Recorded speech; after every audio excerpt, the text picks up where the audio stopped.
allegiance to the flag of the United States of America and to the republic for which it stands, one nation, under God, indivisible, with liberty and justice for all.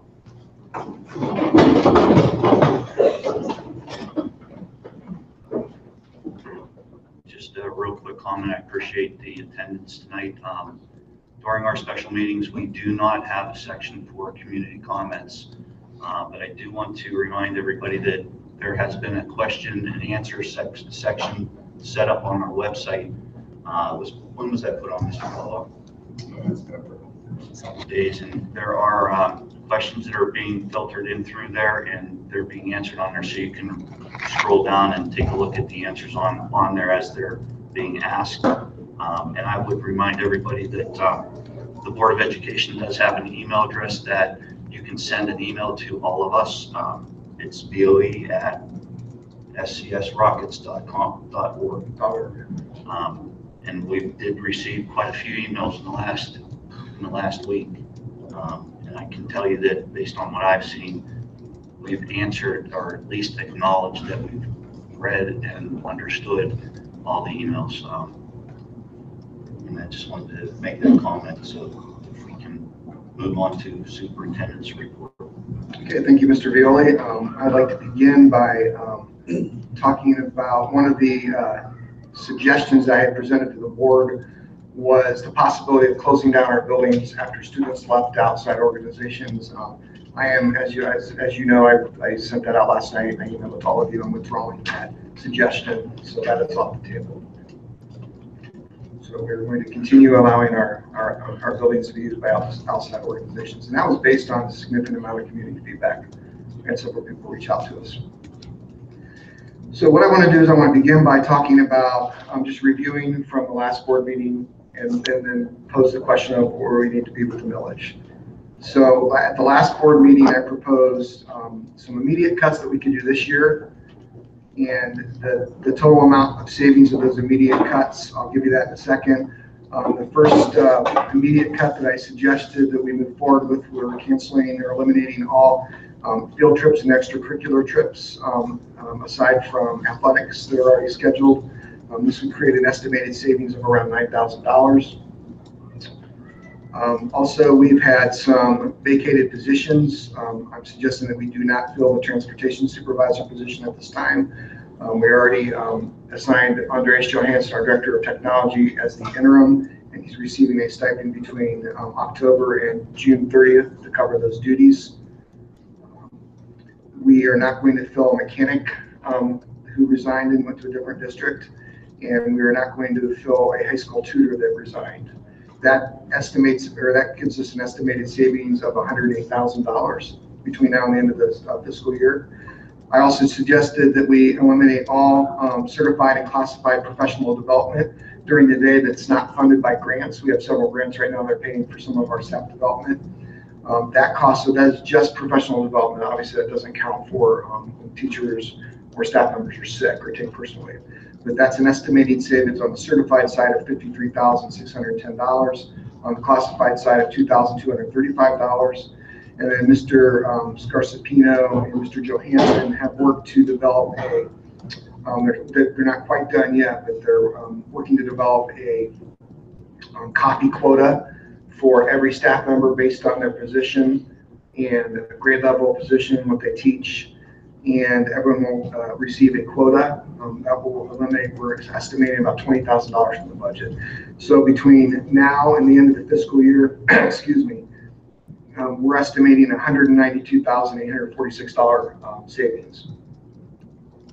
We identified these cuts because we don't feel that these impact kids in the classrooms.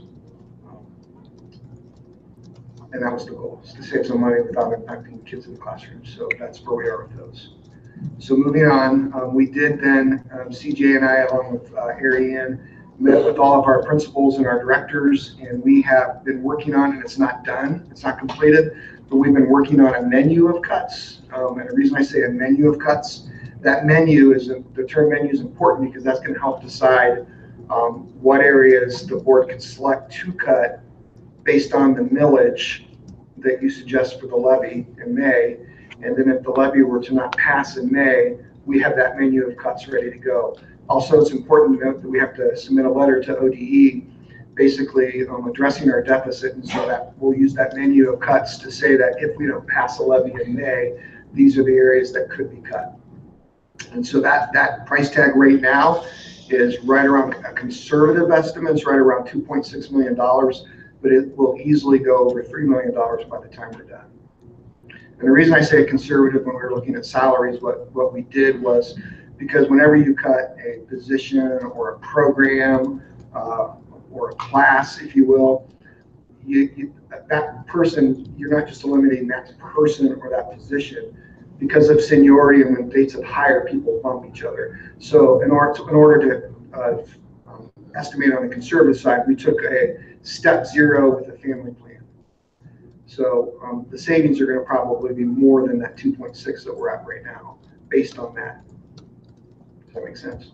All right, so I'm not going to go into the specifics of those because, as I stated at the board meeting, I think I owe it to our employees to speak to our employees first prior to making something like that public, so that they're not seeing it the first time on a website or in a newspaper. All right, so moving on then, I outlined with the board some different millage options, and it would be based on how we want the district to look based on cuts. When we passed, or when we proposed the 7.5 mil levy in November, that would have generated $3.4 million a year. We would have collected half of that this year. Had that passed in November, we would have collected half of it from January 1 through June 30th. And so, since we did not pass that, we are not collecting $1.7 million. And again, from July 1 through December 30th, we would have collected an additional $1.7 million. So that's why it's critical that we identify a millage and pass a levy in May, because if we don't pass a levy in May, then we're actually losing additional revenue. Okay. So looking at the chart that I presented to you before, if the board and the public wants to see no cuts made, nothing, they want Streetsboro City School District to be exactly the way it is right now, with no cuts, that would require a 10 mil levy, and that would generate $4.9 million a year. That would cost the typical homeowner of a $100,000 home $350 a year. And jump in if you have questions. If we, now a 10 mil levy is obviously a lot, so if we address the immediate cuts now, so we're going to do those, that's $192,000. And we were to cut approximately $330,000 from our budget every year for the 5 years that the levy would be in place.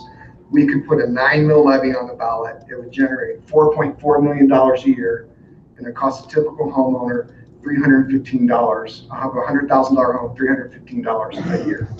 So that's with $330,000 of cuts each year, 1 through 5, and maintaining the $192,000 in cuts that we're making this year.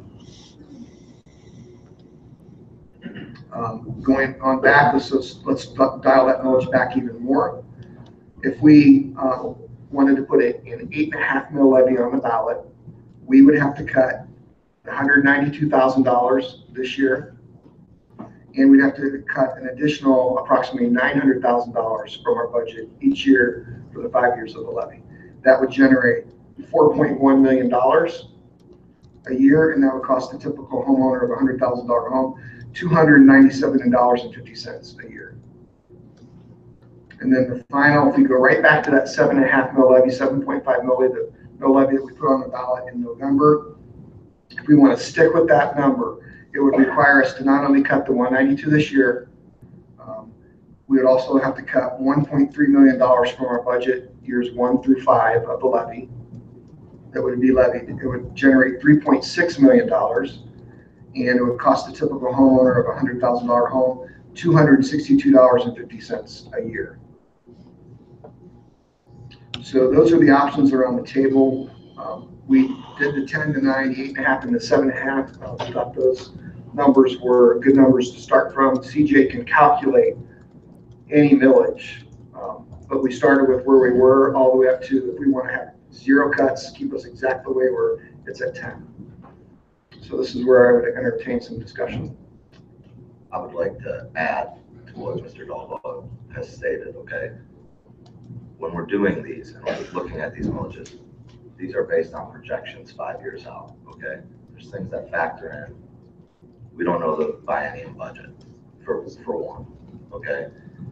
We don't know if we're going to continue being a cap district or what's going to happen and how that's going to be funded.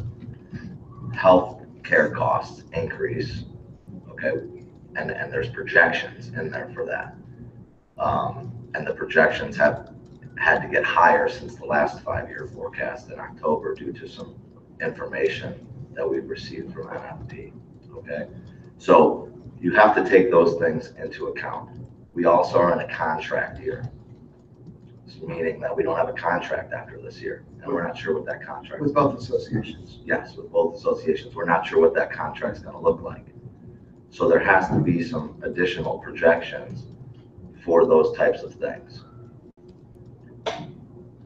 With the millage that Mr. Dalbaugh is discussing and where it could potentially get us, it's based off of some of those projection models and where we may or may not end up.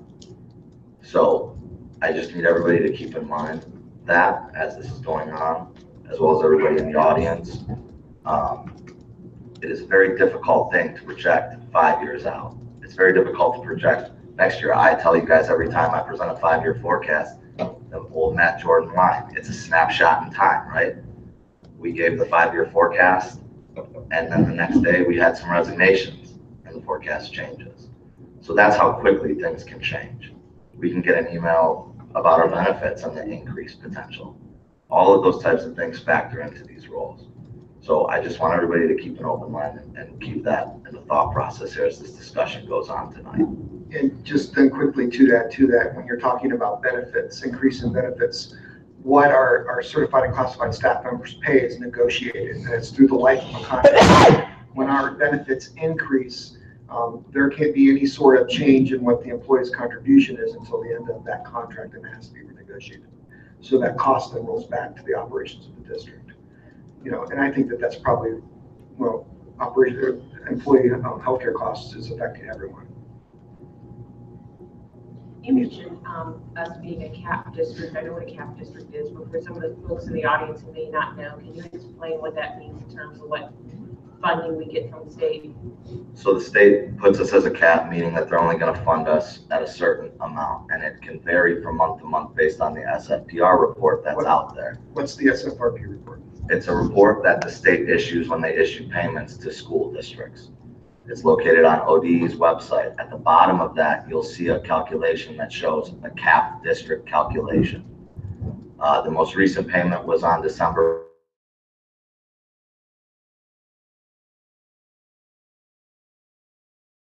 If we were getting funded for every single student and not capped. So where are we capped at right now? It's around 5 million, 5.1 million. I don't have all the numbers right in front of me tonight. But when I looked at it last, I believe it was somewhere around like a $400,000 difference of what we could be funded versus what we are funded. So basically, even though we have growth in our student population, the state doesn't give us money for that growth. They capped it at a certain level. So for just sake of explanation, if we had 100 students and we grew to 120 students, we would still be capped at 100. We wouldn't see any additional money from the state for the more students that came to our district. Yeah, whereas the reverse effect for the guaranteed districts, they get more money based off of their projections because they wouldn't get as much per student. So But they wouldn't get any less. So they established the guarantee, I think it was 2015. somewhere in that. So they established that funding formula or that funding per kid in 2015. So your guaranteed districts are guaranteed never go below that. So if you have a district that was guaranteed this amount of money and they lose 100 kids, they're guaranteed not to go below that amount. So it kind of works opposite for us. When we grow. And so another thing that I think that whenever you read the newspaper, and I think I may have mentioned this at the last meeting, you see that the state gives school districts $6,000 per kid. Can you explain for the benefit of the people in the audience what we actually get Yes. per kid from the state? So the state will do something in their formula called a state share index, and it'll give you a percentage of what you will be reimbursed at for that opportunity grant of $6,020. Currently, out of that $6,020, our state share index says that we receive about $1,949 a student in the state share index. So when you hear $6,000 per student, Streetsboro does not get $6,000 from the state per student. We get $1,900 per student, and the rest of that money is made up through locally funded tax dollars. Correct. And when a student leaves the district sends that $6,000 with that student. But the same happens if we get a student from another district. We receive that full opportunity grant.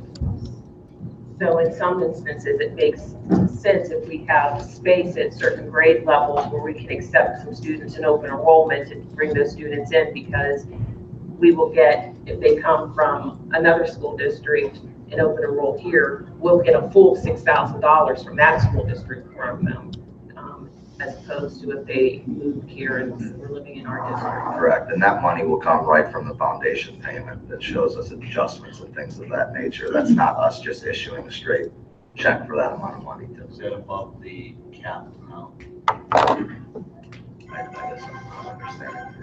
We're a cap district and we get, we're a cap district and we get X amount of dollars.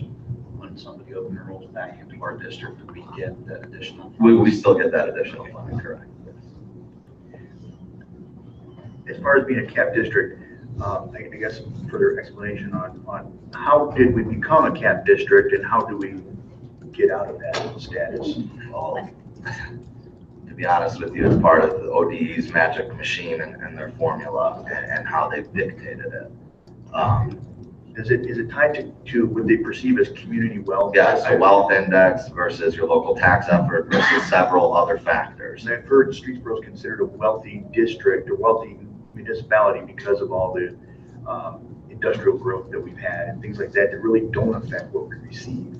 Well, and when you take TPP away from what we used to receive due to all that industry, Since we're explaining what things TPP is, tangible personal property tax. It was a tax that was done to businesses in the community on desks, chairs, machinery, equipment, things of that nature.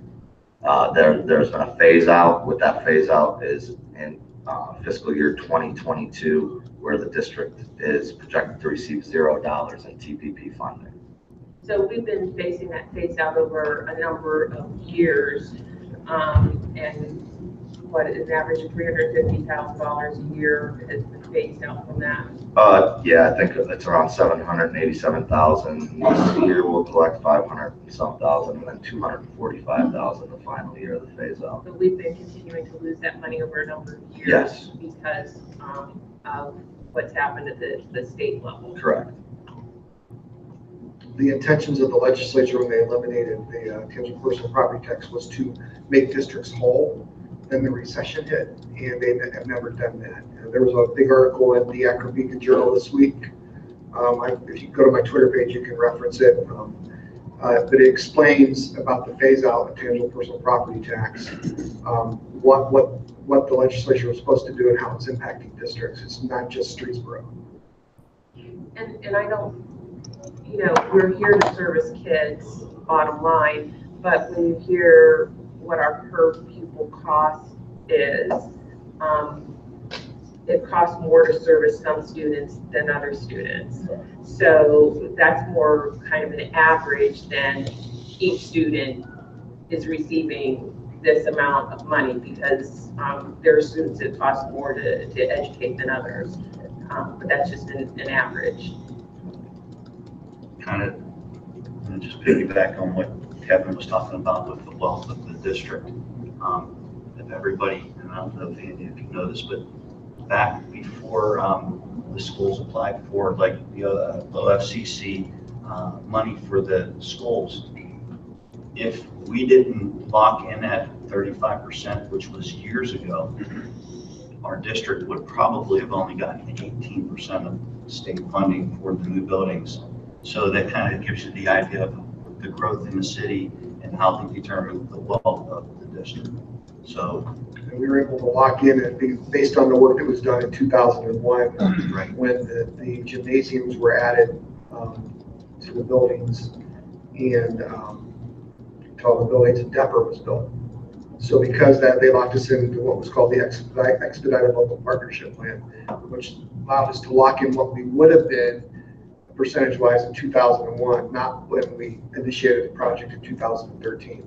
So it would have gone from 35% to 18% state share. So, but back to your point about the trying to hit the moving target. So the state comes up with a new budget every 2 years called the biennium. And when they dealt with education, even though they, in some respects, they say they've increased money for education, that's not across the board to all school districts. We've been pretty much flatlined from the state in terms of what we receive. And to your point about the 5-year forecast, we're going to have a new administration in a few weeks, a new biennium, and I don't know how many different school funding formulas we've had over the past decade. We've had a number of different school funding formulas, which makes it a difficult target. But as far as Streetsboro is concerned, we haven't seen any growth in our money from the state, and substantially decreased because of the loss of the tangible personal property tax. A couple of quick other items, if you don't mind. At the risk of sounding like a broken record, the lottery money. We get $1 million-ish a year still, is that correct? About? Sorry, butchering spot. Yeah, I believe so. I know So, that from but you. in the lottery, and your commercials absolutely say, and they're right in saying that they support public schools. But doesn't the state then say, oh, you got money from somewhere else, so you don't need ours? Well, yeah, it could work as a double-edged sword sometimes with that type of thing. So we don't necessarily get all the state funding plus $1 million or $500,000 or whatever the lottery funds are. The other thing, if you don't know the answer, that's fine. I understand. I don't mean to put you on the spot again. But operational costs historically for schools, when you get new buildings and they get LEED certified and whatever gold at the high school, those are more energy efficient, right? They are more energy efficient, but they're going to still, our buildings are all larger. Right. So they're going to be more. I know, like also with what is now the middle school, we chopped a portion of that off, and that's more energy efficient. I've heard some rumblings in the community that new schools cost 10 times more to operate, and I find that hard to believe. You know, so we only, Those were doubling. we were only heating our buildings before, and then we had some isolated air conditioning units around the district. Now we are heating and cooling year round. We do cut that back during the summertime when there's no one using the building. We cut it back pretty significantly, but you can't turn it off. Right.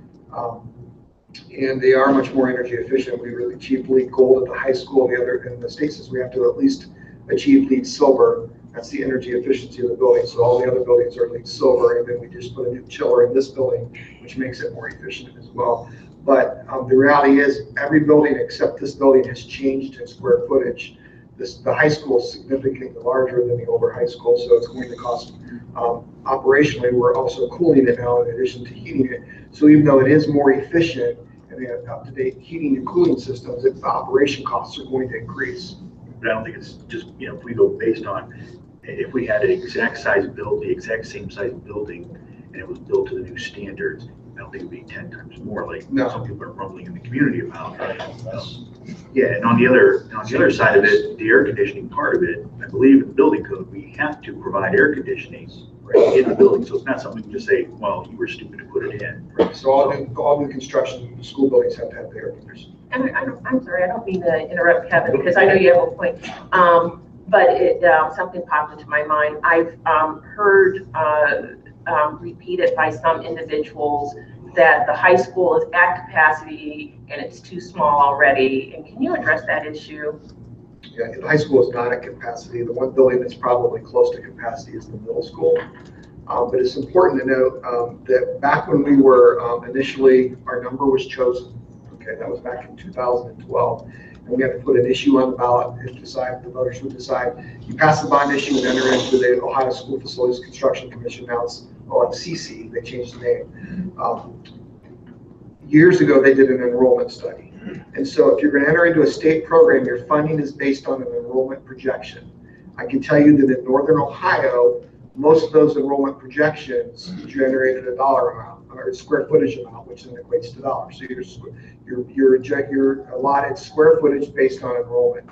The OFCC tells you, the state tells you, do not ask for a reassessment of your enrollment because in the majority of your districts north of I-270, there's been declining enrollment. Streetsboro is one of the few that's had increasing enrollment. So the danger is after your initial assessment, if you ask for a new assessment because you want to get more square footage, there's a good chance that you would lose square footage and lose co-funded dollars. We did ask for a reassessment back in 2012 or 13, right as we were beginning the project, and we were actually granted additional, it was nominal, but we were granted additional square footage, which equated into more co-funded dollars because our enrollment was increasing. And they do that longitudinal study. So we were allotted square footage to build all of our buildings. If a district wants to go beyond that square footage, they have to do that under a local funded initiative in LFI. We chose at the time to add space at SES, Streetsboro Elementary School. So I don't remember the exact dollar amount, but we did LFI dollars for Streetsboro Elementary School that basically took every grade level from 7 to 8. Because the OFCC had only projected this at about 7 grades per grade level at the elementary. We bumped that up to 8 and added some special ed space too, space for special education program. And then of course the other 2 LFIs that we did in our building project were the 800-seat auditorium and the stadium. So to recap, we received state money to build the buildings, and the state came in and did an assessment and provided us with a number, a square foot number that they projected out for our student enrollment. Correct. And in addition to that, we did a locally funded initiative and we increased that amount of space at our elementary school. Correct. And so this persistent rumor in the community that the high school is not large enough is not correct. That is not correct. We're sitting at the high school enrollment. Let me look at that. Well, right now the high school was funded through the state for 657 students. We are closer to the 600 mark right now with students in the high school.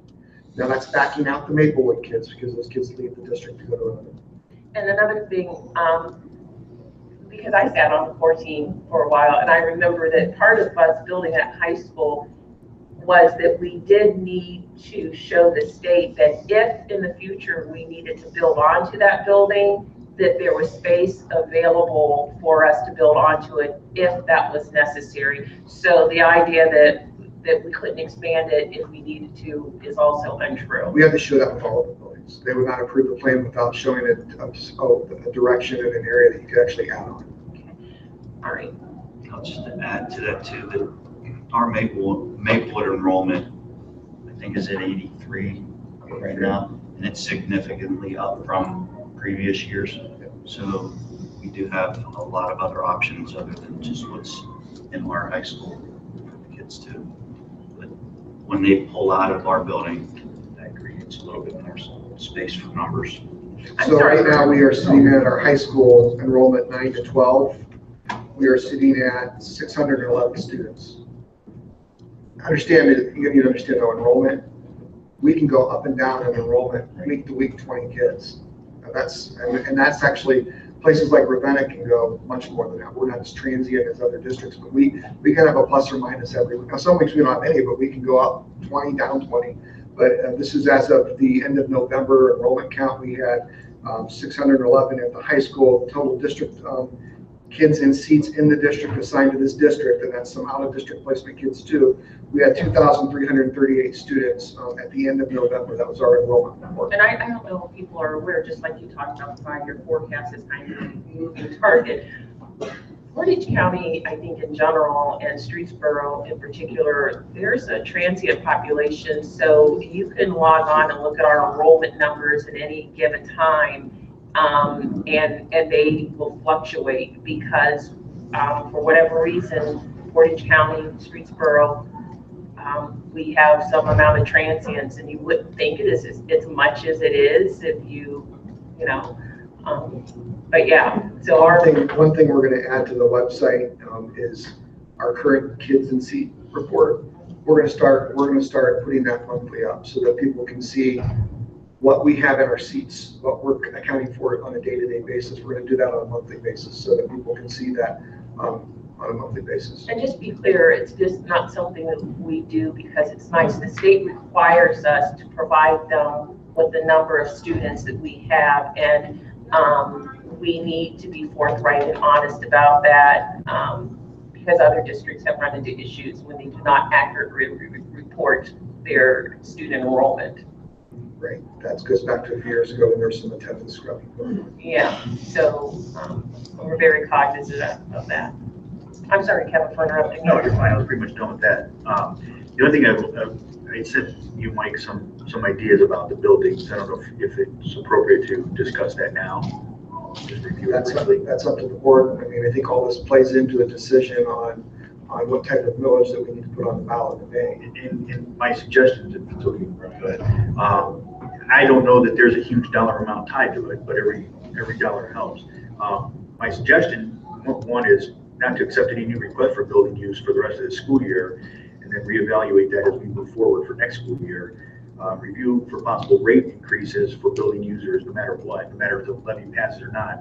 I've heard that some of our rates are barely covering costs, if even getting close to that. So if people that are using the building have to pay more, I think they'll pay more to use the buildings because they want to use the buildings. It's even more lucrative now for them because if our rates are low, it's better for them. Make sure that our heat is turned down and that, like you had already mentioned, that cooling limits are increased so it stays warmer in the summer, in spring and summer. And maybe do that about 30 minutes after dismissal time if it's not already being done. Make sure we turn off all non-essential lights after dismissal, or security lights stay on, but room lights, especially gymnasium, cafeteria, things like that. I know some of the buildings, they automatically go off if nobody's in there, but 15 minutes of no action, the lights will go off. And then, is that in all of our buildings? Except Denver. Okay. Review the current building users for possible consolidation. I don't know, that's not what we do, but I don't know if we have a building user over here and a building user over there, can we consolidate them, close part of the building off and limit the amount of time the custodian has to spend cleaning up instead of cleaning the whole building over again. I don't know if our district computers can be automatically shut down. If they're not shut down, that's a tech question. But if they can be automatically shut down later in the afternoon after everybody leaves, so some sort of programming thing, we should look into that. And just make sure that and if not, at least enforce computer shutdown for all the staff members. I know it's been a problem in the past. I don't know if it's still a problem, but just something to look at.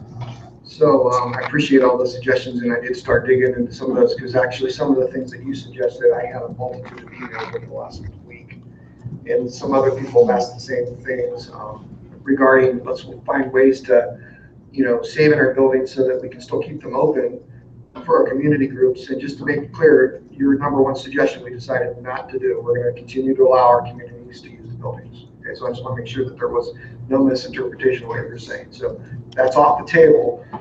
But one of the things I did meet with our maintenance supervisor, Dave Clark, today. And currently all of our buildings are set at energy efficient standards that were given to us by the manufacturers of all our heating and cooling systems. Okay, and so they give you suggested kickbacks at night and temperature ranges during the day, and it's based on efficiency of the systems and also comfort. So there's a comfort factor in that. So right now, every teacher except a Denver in the district has about a 3-degree window that they can take their own room up and down in. So that gives each classroom some semblance of control. It's a 3-degree up or down. Currently, I did not bring the timings with me, but currently we're starting the heat up cycle in the buildings or the cool down cycle in the buildings during the summertime. We're starting those about about 2.5 hours prior to students and staff arriving. Because it takes a building, depending on the size, about 2 hours to get up to its scheduled heat. Okay, it's set temperature. I've asked Dave Clark to cut that back. So instead of doing 2 hours before, I directed him, we're going to do an hour before. So folks are going to come into some chillier buildings this winter and maybe some warmer rooms this summer. Then I also directed him to take our settings, except in the areas that our public are renting, and take all those areas that are not being used in an hour after students leave, because some teachers still work in the room, to take that and turn that off. We actually turn our systems off at night.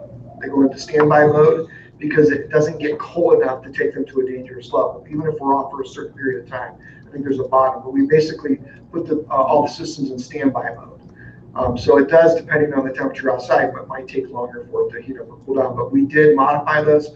I also asked Dave to take the hallways and the classroom wings of the buildings, because it's typically not the classroom buildings that are being used, it's the gymnasiums and the high schools, the commons area, the auditorium, and to put them onto sensors about an hour after people leave.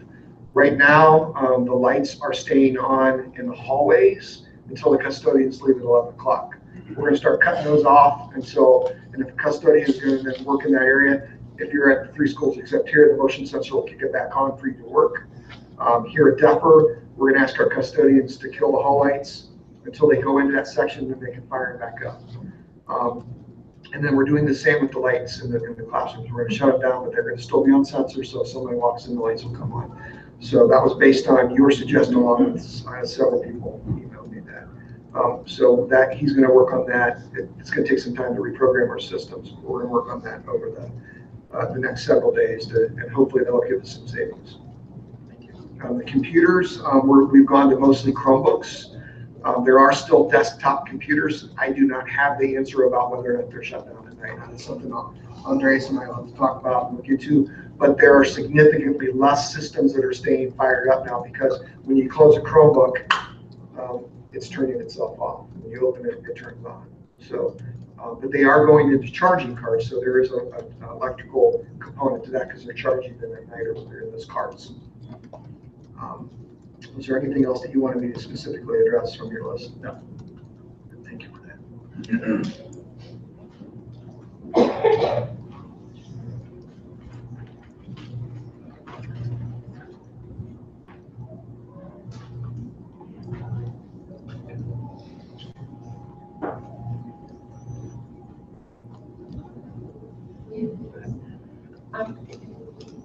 I wanted to know about busing, and I think some people raised the issue of the buses going to assign to individual buildings, as opposed to the way we used to do it, where they would pick up groups of kids and then you would have to make this bus transfer. So are there any potential cost savings related to how we run our buses? That's hard to tell. We've not done a year-to-year analysis, because obviously we're only about halfway through the school year. When you look at the routes last year, we had every bus going to every building. So buses went to, not all of them went to Wade, and that's where you had some of the transfers. So we had some buses bringing kids in, and they were transferring to other buses, and then going back to their destinations. This year, what was created was building routes. And so the high school route is paired with DEFRA route, I believe. Definitely. And then the middle school buses are paired with the Streetsboro Elementary School. So those drivers are only going to 2 buildings rather than all of the buildings now. So at the first look, you think, well, there would be a savings. But this is where it gets difficult to calculate, because those buses, though, are going to more homes now, and those buses, the number of students riding has increased, especially at the elementaries and at the middle school. High school, a lot of our kids don't ride buses at the high school. A lot of them, they do for the first few months, but due to athletics, clubs, they want to ride with their friends, they don't utilize the buses. But to that point, simply because a student doesn't ride the bus, doesn't the state require us to have a seat for that student on the bus? Well, I don't have the answer to that. We don't necessarily plan for it. Once we know a kid has canceled their ridership on the bus, I'm going to drive to school every day. We don't necessarily include a spot for them on that bus, but the buses are assigned routes. So it's almost arbitrary, because if they decide they have a car trouble and they're going to start riding the bus again, the bus is already on that route, so we can then pick them up. We don't over-assign routes. What we did this year, though, when they created the new routes, is they assigned every route to capacity, hoping that some of the ridership would fall off, because we have a lot of parents that transport their kids in the elementary and a lot of kids that carpool and ride together in middle school and high school. We, based on overwhelming community feedback, we are absolutely going to do a cost analysis, but we can't do that right now because of all the things I just said, and we have new drivers, so there's differences in wages. We have new routes. There's different fuel consumption. So right now, we don't have an apples to apples comparison in costs. So I can't even tell you what that will be. CG and I were talking about that earlier today to see if there was something that we could come up with to try to do some comparisons in costs. We don't have that right now, to be honest with you. Fuel costs are down from last year. There's that delta as well. So I don't really have an answer as far as the savings. I'm sorry, I don't have the answer. Fuel cost could be up in 6 months. It could go up next week. We don't track, I mean, just how many gallons we go through. Well, absolutely. I mean, we can just crunch the number in. But it's more than just gallons of gas in a bus. Well, It's so much more than that. It's wear and tear on buses. It's the driver's salary. It's the amount of miles that they drive. So it's not, sure, we can do a fuel consumption from last year to this year, but that's not going to give you the answer that you're asking for. What's the difference in busing from last year to this year? It's just one very small piece of it. We can do that, absolutely, but it's not going to give you the picture. Fair. But we talked about that today, and we're going to see if there's something that we can do to try and to do an analysis of cost between, and because the routes are so different too, we have to figure that out. And well, am I wrong about this? That yes, we're interested in the cost, but some of the reasons why we have building specific buses is so that you don't have very young kids with much older kids on the same bus. I will tell you that one of the biggest complaints that I have heard when I was a principal and then when I was superintendent prior to this year was that we have a lot of problems with younger kids riding with older kids, and that can even be a kindergartner riding with a sixth grader. And the buses became institutions of higher learning for kids. And we have a tremendous amount of feedback saying, isn't there a way that you can keep the SES kids on the SES buses, the DEPR kids on DEPR buses, the middle school kids on middle school buses? And the answer was always, we can't do it. When we had a new transportation supervisor come in, she said, I can do it. And that's what she attempted to do over the summer. We all know how that turned out. We don't need to go back down that road. It was a monumental disaster. We're still recovering from that.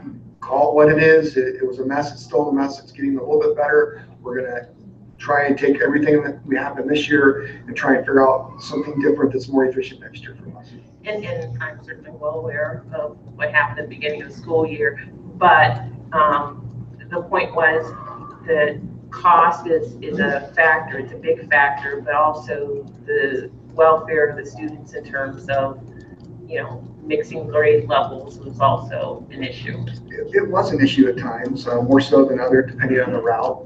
And so, one of the things that folks get frustrated about is, I know of one family, I won't mention their name, I know one family personally that they'll have 4 buses come to their house because they have kids in all 4 buildings, because we have grade level buses now. So that's when people complain, why are you putting 4 buses into the same neighborhood? Well, that's why we created grade level buildings.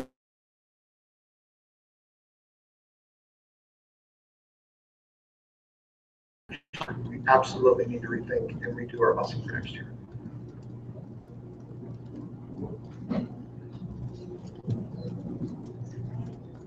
So, other questions, or back to the task at hand? We need to decide on a millage.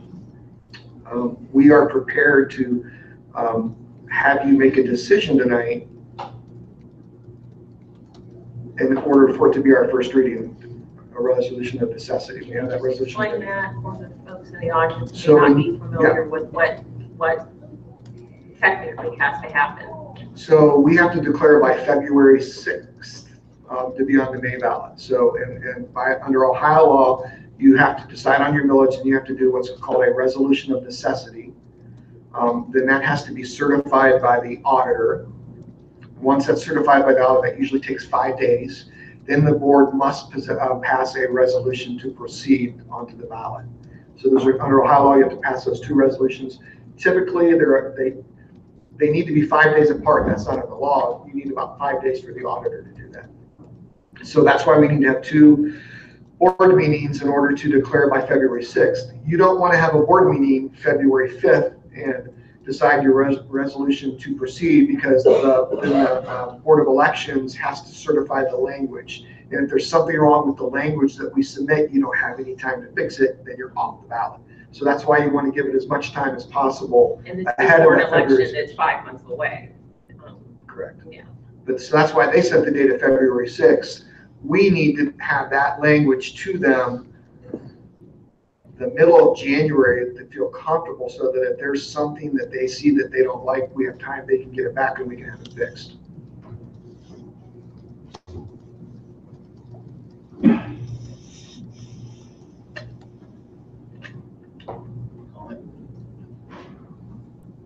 We have anywhere from a 7.5 mil, in my opinion, to a 10 mil levy to decide on tonight. Anybody have any comments about where they feel that number should be? Do you want me to review, again, the cuts associated with I each think millage? Are we good with that? I think a lot of I've heard some comments about if you asked for 7.5 mils back in November, why do you need more now? And I'm hoping that everyone can understand that if we would have passed the 7.5 mil levy in November, we stood to collect $1.7 million fiscal year 19. And because it failed, we will not collect that $1.7 million fiscal year 19. I think it would be helpful to the board understand. I don't know if the folks in the audience understand, like, you know, how the taxes are collected, and then really how the taxes are distributed to school districts. And you know, when I've been on the board for a while, when I first joined the board, pretty much every January, the board needed to pass a resolution basically to borrow money to get us through the month of January, because we were short on cash. And then when the auditor made the collections, they finally paid the school district, and then the school district could pay back that money. But because our budget was so very tight, we literally, it's basically having to, you know, borrow money just to get through that month. So I'm not sure that everybody necessarily understands. Even if you buy a home, you're shocked you get a tax bill, your taxes are paid. So if we would have passed in November, we would have collected $1.7 million this fiscal year, meaning from January to June 30th. And for folks in the audience, it's just a school district's fiscal year actually starts July 1. It doesn't start January 1, it starts July 1, and it ends June 30th. So that's, you know, and taxes are collected a couple of different times a year too. Right, and we would have then also collected in fiscal year 20, that second half. So it would have totaled to $3.4 million over 2 fiscal years. This levy, if it passes in May, will begin collection in 2020. It will not collect in 2019. So therefore, there's that gap, which Brian is alluding to right now. So $3.4 million is what we, Well, Had to pass the other levy. it had to be passed, right, the 7.5 mil levy. so going back to my comment, that's the reason, in order for us to experience the same level of Revenue. service from the district for our kids. We need to raise that amount hypothetically to be able to collect it, to balance out that $3.4 million that was correct.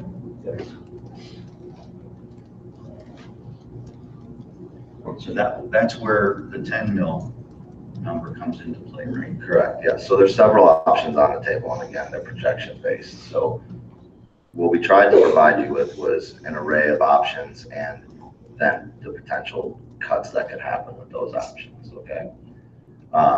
Given, you know, my previous history in operations and performance of government entities, is there always room for improvement?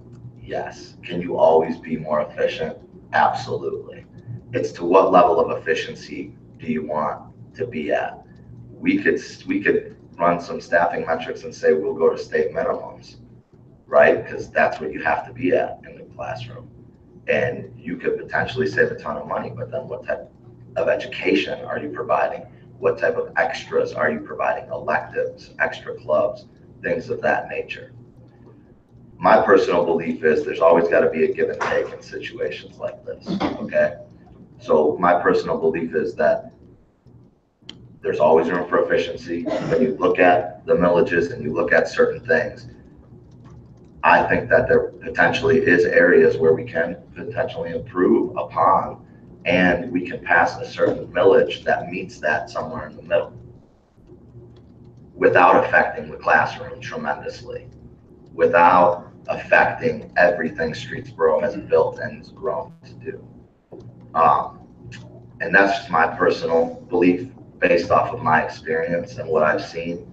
I've seen recommendations made to boards of education that said, go to state minimums and you'll save this.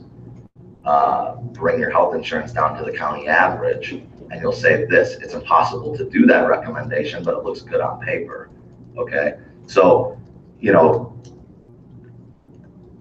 just one example, purchase services, okay? That's a variable number in a school district. You don't know if you're going to have students move in that maybe you need to expend a little more money on. You're not sure exactly what's going to happen. You're not sure what type of legal costs you may incur because you can get hit with different types of wavelengths.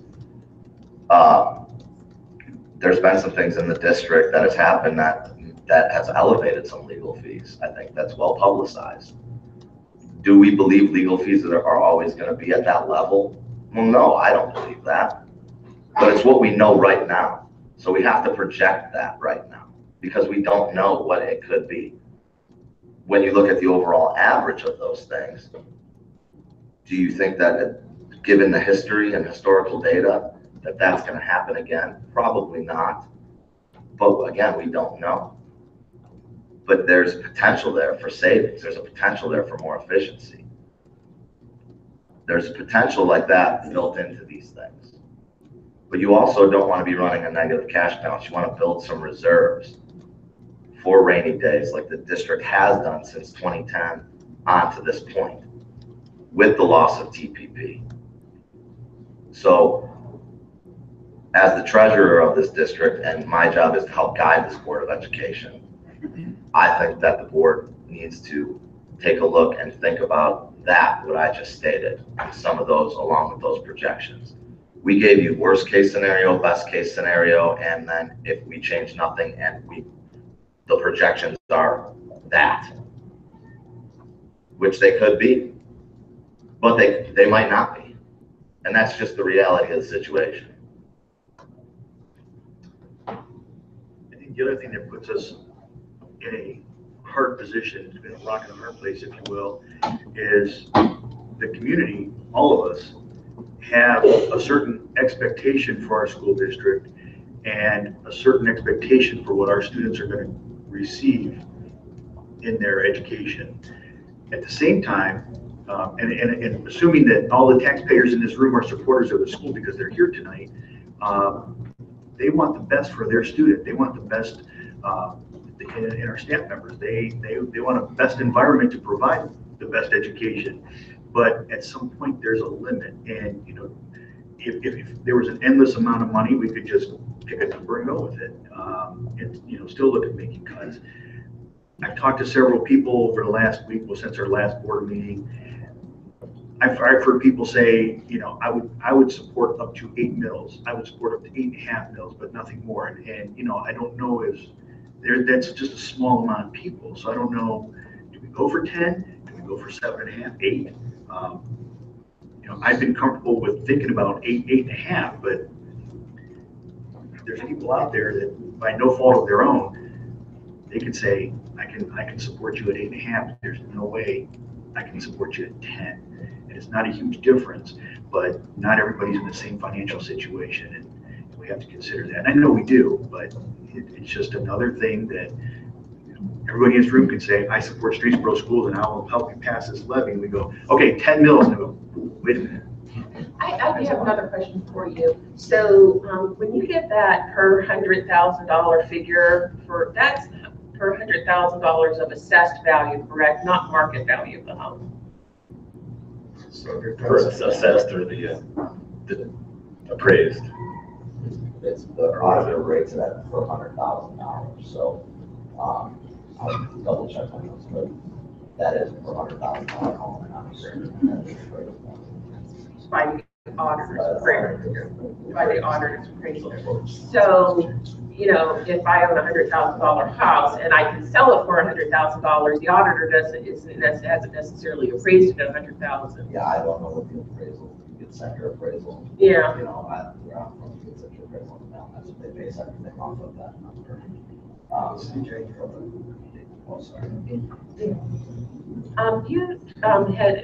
Brian had mentioned that there's a place where if people want to know what the impact of the millage would be, you can go to the auditor's website and look up your tax valuation and click on a tab. Which tab is it? If you go to the Portage County Auditor's website, there's a place that you can pull up properties. You can put in your name, put in your street address, intersection. But if you go on there, there's going to be tabs on the top across the parcel that says base land valuation sales, sketch tax. Click on the tax tab, and then down in the body of that, right underneath the person's name, you'll say click here to view proposed levy data for this parcel. It's still on there for the last levy, so you can see that for your property. Mr. Bueller, we're going to try and make that easier for residents. We're in the process of actually putting that calculator on our website so that it's not done yet. We're working on it. They should be able to go to our website, click the financial page, and they'll be able to type their address in and we'll give their taxes based on their address. I think It's in there, and it's an accurate number. and I think that people have sometimes an outsized view of what the millage is going to mean for an increase for them, especially if they're trying to calculate it themselves. So I think that would be. I had a person that contacted me that tried to calculate their taxes, and it was like extremely high compared to what it actually was. So I went on the website and I pulled it up to give them that information. So it's, you know, you got to educate yourself as well on this, so you know what you're paying, what you're expecting to see. The information's there. You need to know where to look for it.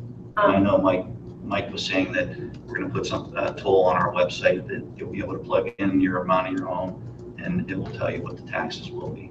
So To kind of go back to the millage question, I don't know if the rest of the board is okay with maybe doing something like tossing out the high and tossing out the low end, and kind of maybe more focus on those 2 millages that were presented in the middle, and what that would mean in terms of not only the amount of money that would need to be generated by them, but also everything other than the 10 mills is going to require us to do some cuts.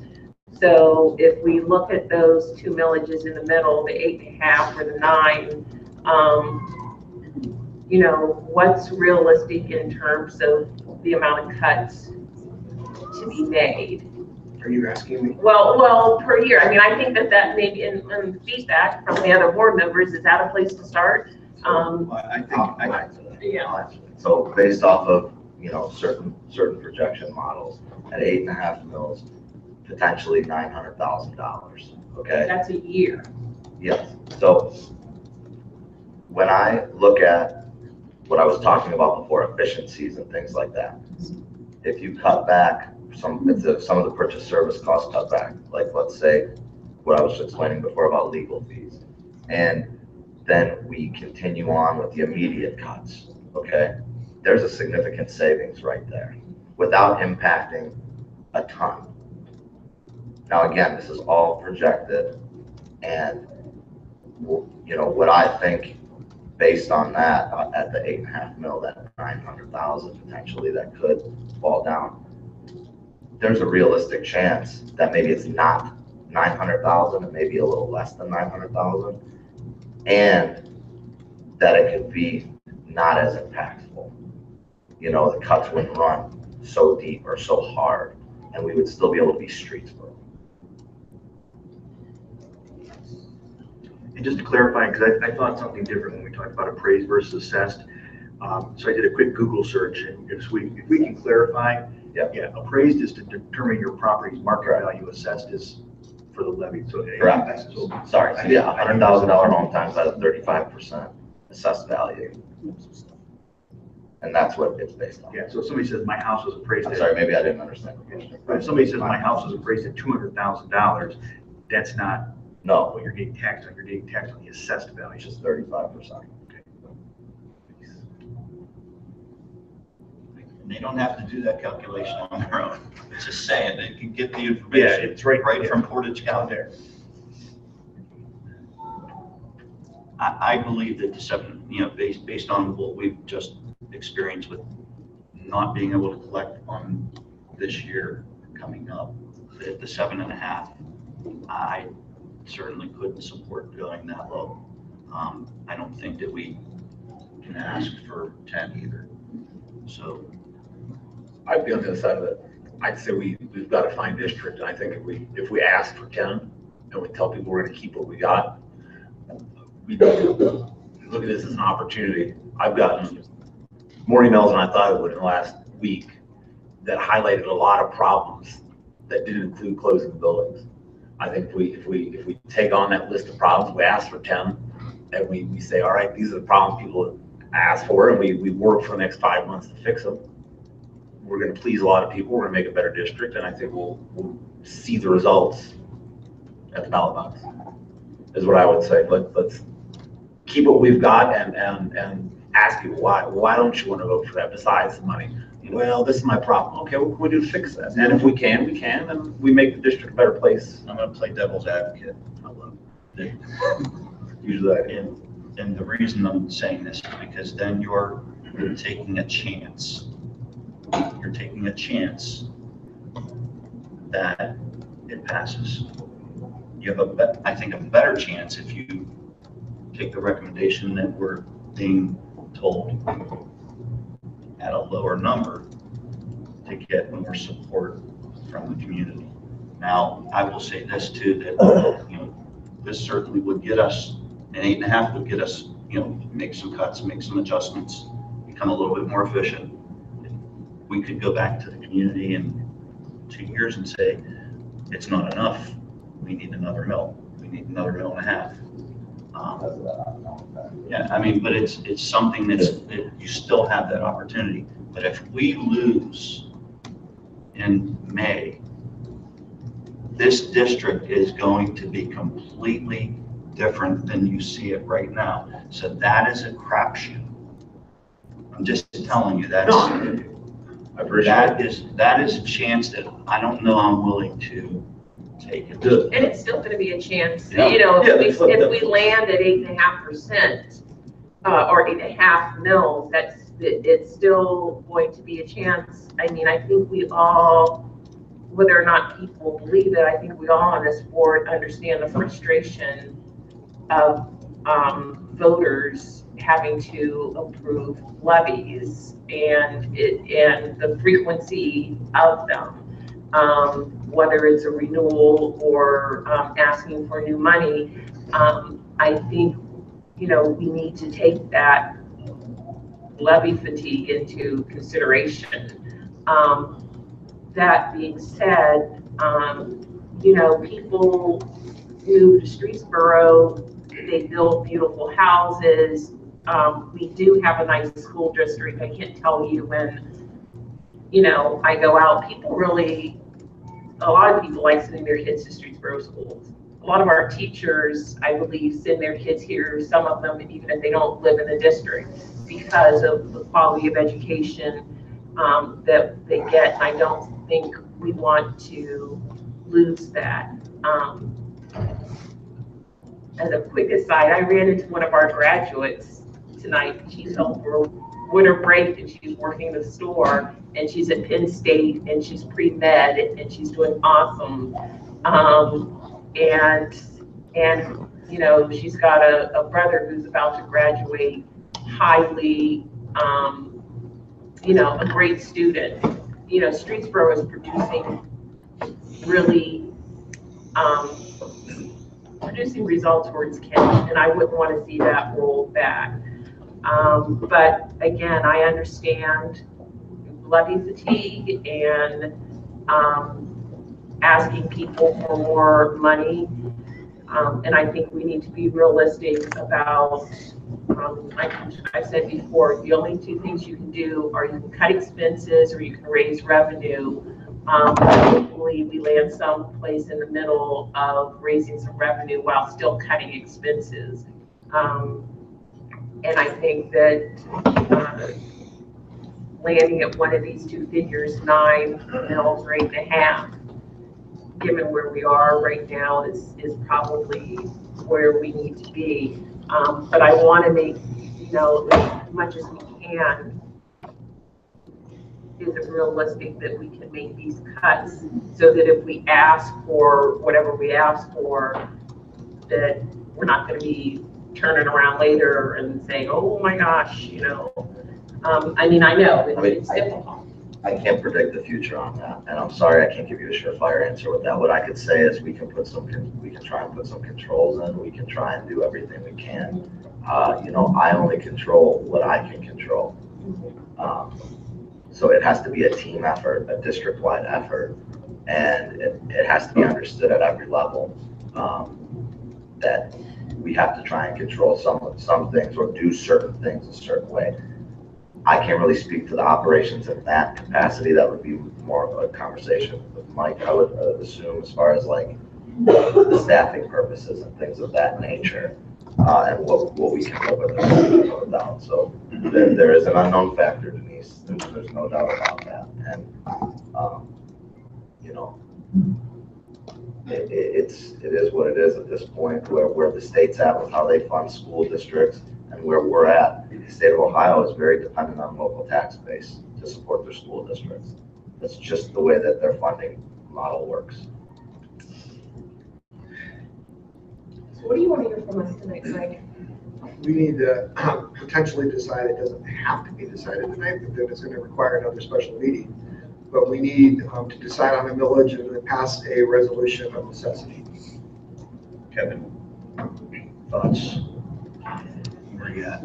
Listening to everything that everybody said, I think if we go for, we've all heard from a lot of people in the community, and if we're all comfortable with what we've heard, going for 8.5, still looking at other cost reductions and cuts that are necessary without really impacting the classroom. I would be comfortable with 8.5. If we need to have another special meeting, so be it. We have a special meeting if we think we need to hear more from the community about 8.5. I've heard, like I said, I've heard people say to me directly, 8.5 is as high as I would go, based on what they know they can afford. And I don't want our supporters to turn around and say, I'm sorry, I support the school, I just can't vote for that levy. And that's what I'm very fearful of. What I'm worried about is that we're going to go for less and we're going to say, hey, vote for the 8.5. So we're gonna have to make 900,000 in cuts. I'm gonna say to these people, please give us more money and hope that your program, hope that where your kids are isn't what's getting cut. So no, someone's gonna end up at the short end. Someone's gonna have to be, my kid's favorite thing isn't there anymore. And I feel it's risky going for it all, but it's also risky saying, everyone please vote for this, and someone's gonna end up not getting to do what they want to do. And I think that's gonna drive people away from it. Not that, I mean, would they vote no because, I mean, that's not really a win either. That hurts everyone. But I think it's risky asking for money when we're also saying, hey, we're gonna have to cut. I mean, $900,000 is a lot. It's a lot. You're gonna have 3 people on this board say 8.5. Would you support 8.5? I'd say 9. I don't think it's a lot. That's a lot of cuts. It's a lot of programs. I mean, I understand why we can't put out anything without talking to people. Like we can't put anything out. Like that's the risk. Like we don't know what's coming out. We have our regular board meeting that January 10th. moved to January 10th, and we could put a resolution on then, and then it needs to be certified, and then a special meeting 5 days later, February 6th, right? with 4 votes But to keep pass in mind, tonight. it would have to pass, Yeah. obviously. And we need 4 of 5 board members for that to pass. So that's why this board Well, has to. maybe, well, okay, so it looks like, right now, there's, a majority of us landing at 8.5%. Maybe we need, I keep saying percent, I'm sorry, mils. I think that we need to, also we have a board member who's not here, who we have not heard from. And I think that would be valuable. I understand, for those of you, he would be here, but it was impossible. And I respect the fact that he needed to take care of some business, but I think it might be good to hear feedback from that 5th board member also. So if we, what was the date that we have to have this in by? I didn't jot it down. February 6th. Seriously, but as you said before, We would have it in. We want it by the middle of January. yeah. If we meet on January 10th, we potentially have another special meeting on the 17th. We have a week later. Yeah, because we The problem is, what date is 10th, 17th, and then February 6th is here, so if we have to have a special meeting 2 weeks later or a week later,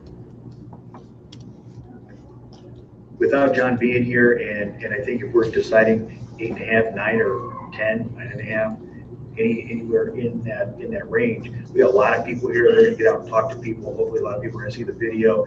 Give them a chance to email and call us and give us their thoughts and where they're comfortable at after they've heard all of this.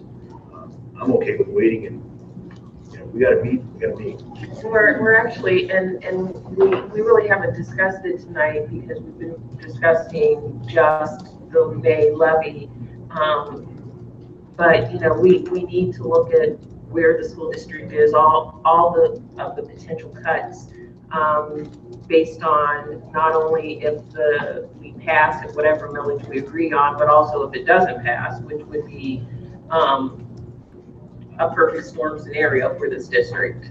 I know Mike has a menu, but it seems like it's almost everything on the menu would be cut, based on the numbers you're providing, right? So I would also propose that if it's at all possible, between the next meeting and the second reading that we have, that we could actually have that information for the community. Because I think it's important that they know what's at stake here. So I'm fine with moving it to our January meeting. I think it's a great comment that Kevin made about, asking the community, whoever's here, if you can pass that information around and, send an email to us and let us know what your thoughts are. Because we certainly want to make sure we give this the best opportunity possible to pass. Just so it's said, trust me, I've had my own opinions about things, and I've heard from the community. change. We're all elected by the community. Some people say we don't listen to the community. But when there's something like this that comes up, people come out, they want to know what's going on. So now's the opportunity. I appreciate everybody that's emailed and called. Let's keep that up and let's make it a community decision. So am I hearing that we're going to, I'll remove the recommendation from the board agenda.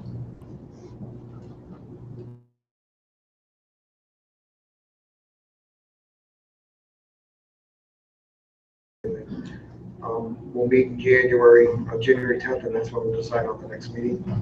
John's not here, so he's going to need to weigh in if he's available. I would just say my argument would be, I think the 8.5 mils is the right number to go to, and we need to show the community that we can be a little bit more efficient in our operations. So I think that's the number that unless somebody gives me a really good, valid argument as to why it should be higher or lower, I would really love to hear that.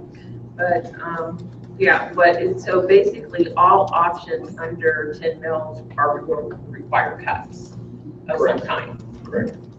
It's just, and since I heard pretty emphatically that probably won't be the 10 mil, we're moving forward with the $192,000 in cuts. Yes. For this year, regardless of where you land. and so, and you made it clear that at all those other millage levels includes those cuts for this year plus additional cuts. Yep. With the caveat that we are trying to stay out of the classrooms as much as possible. Yep. And our meeting is January 10th at 6:30. 6:30 at 6. January 10th at 6. Yeah, It'll be, we'll have the organizational meeting at 6:30, and then the board meeting will immediately follow that.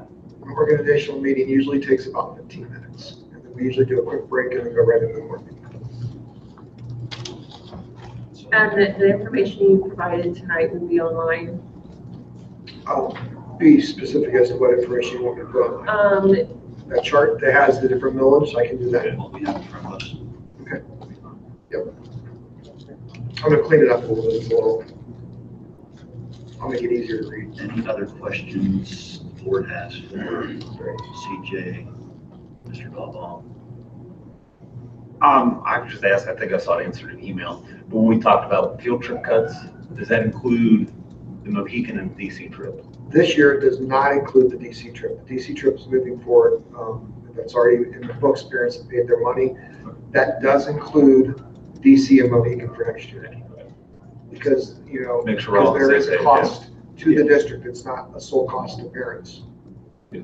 Now, if we pass a levy and we're including these cuts, you know, what could be on the table is with the DC trip is that Raise fees. we renegotiate the fee that would include the costs that the board would normally cover and would raise the fee, and then the trip can still occur.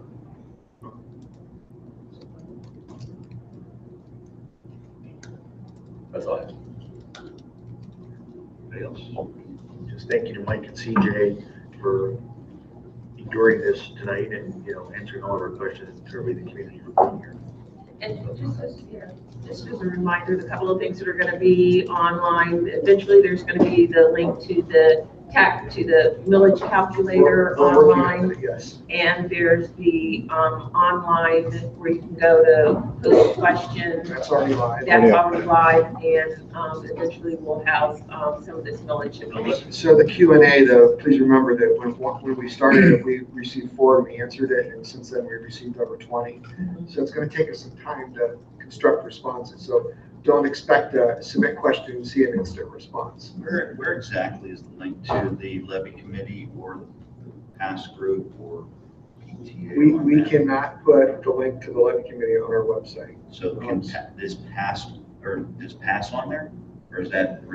I don't know. I don't know if it's on there. And it used to be on our old webpage. Is it on does the PTA, does anybody know if the PTA can put it on a link on their website? Non-school organizations can put the link on So their website. PTA could Absolutely. put the levy committee We link on there? cannot link to the levy. The levy committee can link to us. We cannot link to the levy committee. Just last thing I will say is that, that our levy committee has about, how many members? I would say 4 to 5 regular people that come, but if somebody is interested, they don't have to come to the meeting. There are lots of things that can be done that don't require you to be at each meeting, but it certainly would be welcomed. If you would like to be part of the levy committee and you cannot find their website or the email addresses, if you send me an email or any of the board members an email, we will get you in touch with the people that are on that committee.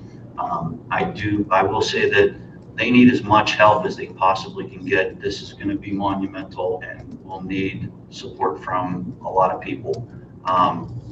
They'll also accept donations because they'll need money for printing out flyers and signs and any type of advertising that we need to put out there. So if you want to make a donation, who should that donation go to? Anybody in the audience? Should it go to the levy committee if they're writing a check? Streetsboro Levy Committee, write the check out if you want to, and you can get it to, we'll send you the email address of that person. Okay? And do we need to do anything to remove the resolution? No, I'm gonna just tell you, I don't have any recommendations. And the last thing on here is need a motion to adjourn. I'll make that motion. I'll second. First and second, please call the roll. Mr. Grant? Yes. Mr. Ballard? Yes. Mr. Neal? Yes. Mr. Kelly? Yes. Motion carried. We are adjourned at 7:24.